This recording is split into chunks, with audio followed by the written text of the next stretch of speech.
সাধারণ সাহাবী নয়, যিনি পয়গম্বরের খাদেম ছিলেন। হযরতে আবু যর গিফারি খাদেমে খায়রুল বশর, खदमतू में जिंदगी भर ना बनाया अपना घर।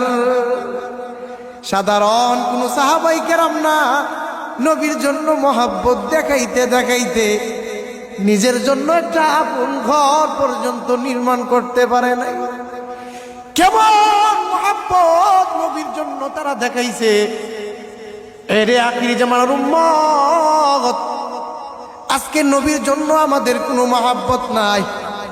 আল্লাহ বলে নবী জানায় দেন, কুল ইন কুনতুম তুহিব্বুনাল্লাহ ফাত্তাবিউনি ইউহিব্বুকুমুল্লাহ ওয়া ইয়াগফির লাকুম যুনুবাকুম ওয়াল্লাহু গফুরুর রহিম।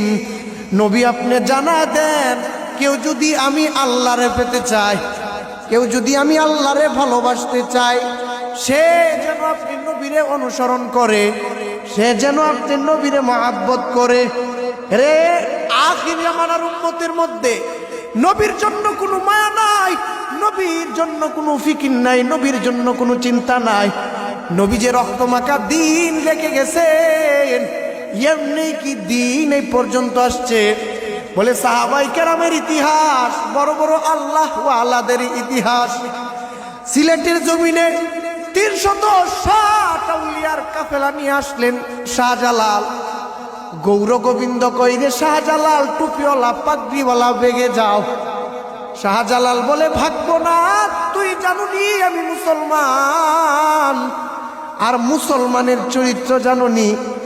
মুসলমান যেই কদম সামনে দেয়, ও কদম কোনো বেঈমানের ভয়ে পেছনে ফেরত নেয় না। শাহজালাল বলে যুদ্ধ হবে, গৌর গোবিন্দ কয় যুদ্ধ হবে।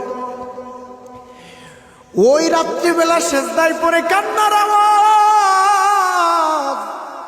আল্লাহর কাছে ফাইসালা করে শাহজালাল বলে, ও দয়ার মালিক, আপনি ছাড়া আমার জনবল নাই, ধনবল নাই রে আল্লাহ।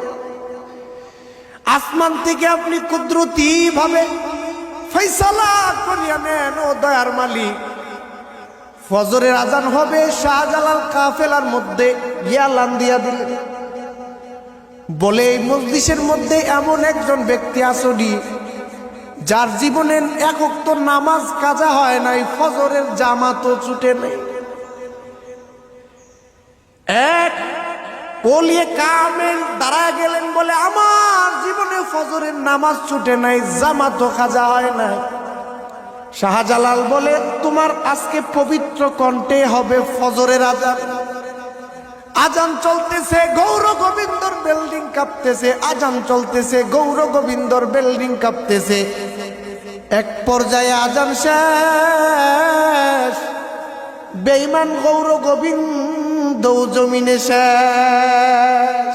ওয়ালা তাহিনু ওয়ালা তাহজানু আ'লাউনা ইন কুনতুম মুমিনিন। আল্লাহ বলে, যদি খাঁটি মুমিন হতে পারো, বিজয় তো তোমাদেরই হবে, বিজয় তোমাদেরকেই দিব। তবে খাঁটি মুমিন জমিনের মধ্যে হওয়া লাগবে।